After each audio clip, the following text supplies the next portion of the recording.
Hi, and welcome back to the latest episode of Gina's Gems, where you get to meet the team behind the scenes. Today, I have the pleasure of speaking with our Voluntary Benefits Practice Leader, Krystie Dascoli, who's based out of New Hampshire. Krystie's here to discuss how COVID has reshaped critical illness and hospital indemnity programs. Hi, Krystie. Hi, Gina. Thank you so much for being here. You know how this goes. We're going to kick it off with a quick fun fact about yourself, if you don't mind. Sure. Some things that people find a little interesting about me is that I was a synchronized swimmer all through high school. I went to the Junior Olympics. And then I took a very different turn when I got to college and I played rugby. And my daughter and I are looking to go to Australia in 2023 and hopefully catch an All Blacks game. So amazing. You are a very well-rounded individual. I didn't know these things about you. We'll have to dedicate another episode just to talking about your background. That would be fun. So, Krystie, COVID-19 has had an obvious impact to our economy and overall way of life, of course, but can you talk about how this has affected the VB market? Yeah, absolutely. You're right, Gina. While COVID-19 did have a major impact to the benefits industry, the voluntary benefit carriers really stepped up and added several nice features to their critical illness and hospital indemnity plans. As we know, in extreme cases, COVID-19 with people with underlying health conditions were hospitalized for several days and continue to be hospitalized.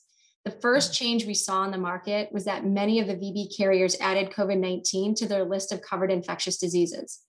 Each carrier has a slightly different benefit provision, but essentially the critical illness plan will pay a percentage of the face amount for anyone who contracts COVID-19 and is hospitalized for 3 to 5 days.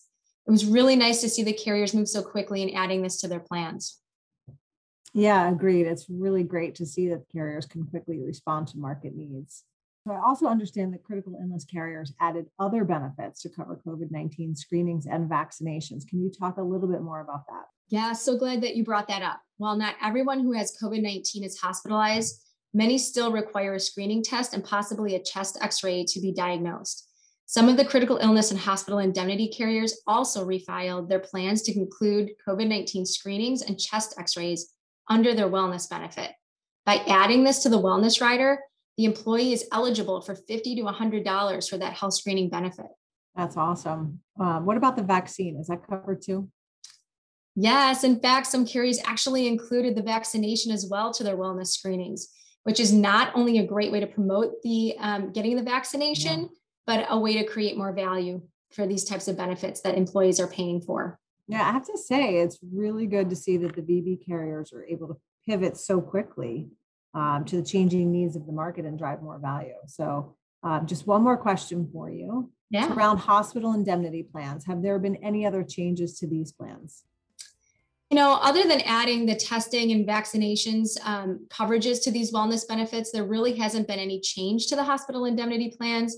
That being said, though, we did see a large uptick in employers offering hospital indemnity plans and increased participation when the plans are offered. Since hospital indemnity covers accidents and sickness, many employers felt it was important to offer this as a way to round out their benefits portfolio, fill those gaps for those high deductible plans. Great. Thank you so much, Krystie. It's really good information. Come back and see us in 2 weeks where Krystie's going to join me again, and we're going to talk about VB claims integration and how it's driving more value to your employees and your organization. We'll see you soon. Thanks, Krystie. Thank you, Gina.